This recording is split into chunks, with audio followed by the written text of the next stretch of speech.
Hey guys, it's Zazie here and welcome back to my channel.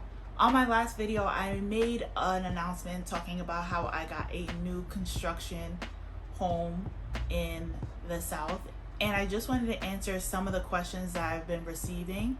I did get a lot of questions, but I feel like I'm going to only post the answers to the most generic questions that I got.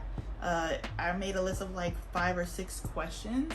I think that will be good because everything else I feel like would be important probably further on down the line. So the first question I got is, where did I purchase my home and why didn't I purchase a home in Los Angeles or New York City?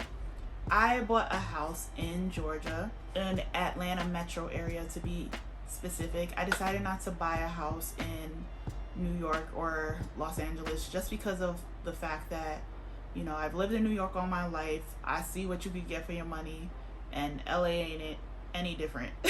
So, I mean, LA's cool and everything, but I just couldn't see myself raising children here, and New York, it just wasn't giving me what I wanted for my money, and LA is just as expensive, and I just felt like if I went to the South, I would get more bang for my buck. Honestly, I was choosing between Georgia or Texas. If I went to Texas, I would probably go to Houston, only because I know more people out there. But I did decide to go to Atlanta because of the fact that I do have family out there, and it just made it an easier transition than, say, Texas. The next question that I always seem to get is, what do I do for a living? If you haven't watched any of my videos, this will be the video I will say. I'm a travel, labor, and delivery nurse.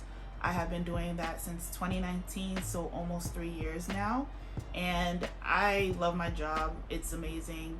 It's something I love. I love talking about women's health, and it's a great job, not only because of what I do specifically, but also the monetary aspect of it as well. I'm able to have a stable enough career or income that is always going to be needed. You're always going to need a nurse. You're always going to need somebody in healthcare because somebody's always getting sick, or in my case, someone's always getting pregnant. So I will probably never be out of work, thank God. The third question that I got was, what lender did I use? So I decided to go with my builder's lender, or their preferred lender. But initially, when I was looking into homes, I did get pre-approved through another lender, which was Loan Depot. I got pre-approved, like a pre-approval letter. I got a pre-approval letter from them, and a pre-approval letter and actually getting a loan is completely different. It just looks at your credit score and make sure that you're in the right realm to, I guess, have a good interest rate or buy, and they also look at your accounts to see if you are able to afford that sort of home.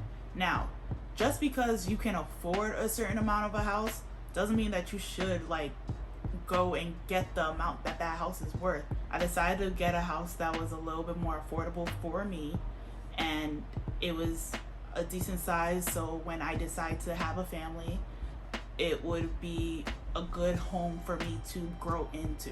The next question that I keep getting, which is funny to me, is like, what's the difference between a custom build and a new build? So a custom build, and the only reason why I say this is funny is because I would ask the same question, because what's the difference? Like, you get to pick stuff in your house. Like, what's the difference between a new build and a new construction and a custom build? With a custom build, you get to pick everything from the type of floors to the type of paint on your wall to the little fixtures of your lights and stuff like that. And even you can add things on. You can add on pieces onto your house. You can say you want a mule in the back, like all that. You could do all that with a custom build. But with a new construction build, they kind of already have a floor plan, and they have their fixed flooring and stuff like that, and you can change the colors, you can change maybe the types. But I think now that it's been like issues with supplies and stuff like that, especially with like lumber and windows, you can't really change a lot anymore. A lot of builders don't let you change anything in the home. Before, when I initially was gonna buy, I really wanted quartz countertops, and I thought when I got to the design center, I would be able to change that, and it was like, no, you can change what color the outside of your house is, the color of your granites, and the color of your tiles. And that was pretty much all my selections. But I mean, it's whatever, I guess. But with a custom build, you could literally do whatever you want. You could build whatever you want as long as it's up to code. They're fine. But with a new construction build, it's a floor plan that you kind of have to follow, and they have limited supplies that they can use. And the last question that I get is, when will the home be finished? Honestly,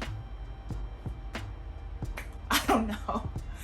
Apparently it's supposed to be done in June, but it's about to be April, and I'm pretty sure since I'm still waiting to do the pre-drywall inspection, that it's not going to be done by June. I signed my contract in December, and usually from the day you sign your contract to the day that you close, it's usually somewhere between 8 and 10 months. That was pre-pandemic. Post-pandemic, it's more like 10 to 12. Some places are even talking about 12 to 18. My house isn't super big, so it's not like one of those things where I have like a 5,000 square foot house and it's going to take like 18 months to build. No. So hopefully I'll be closer to that 8 to 10 month mark. I'll be completely fine with that. You know, I still have my travel assignment out here in California, and I have my stuff kind of spread out all over the country.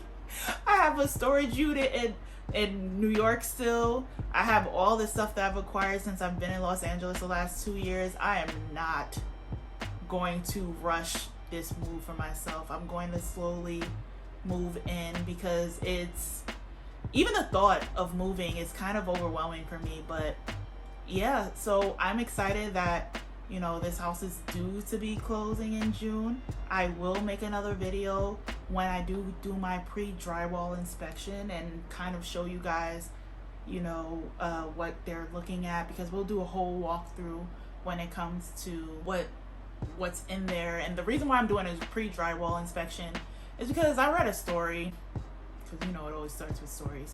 I read a story about how somebody got into their house and they realized that their AC didn't work, major outlets didn't work, their plumbing was bad, like stuff like that. And I feel like if you do it pre-drywall, they can fix all that before they put up the drywall, and then it'll cost a lot more to fix after the fact. So I mean, if I have to spend the extra whatever money to do another inspection before I do my final inspection, I'll do that. You know, I just want to be able to really love where I'm living, and I want to make my home a sanctuary. And I'm really excited to do all these DIY and, you know, cleaning videos, and that'll be really fun. So yeah, I'm excited. I hope you guys did enjoy this video. If you have any other questions, just leave them in the comment section.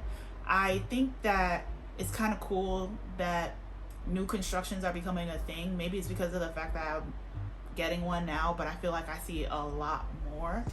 But it's really cool to watch and see the transformation of where a little dirt of land was, and now a big house stands there. That's all the time I have today. I will talk to you guys later. Bye.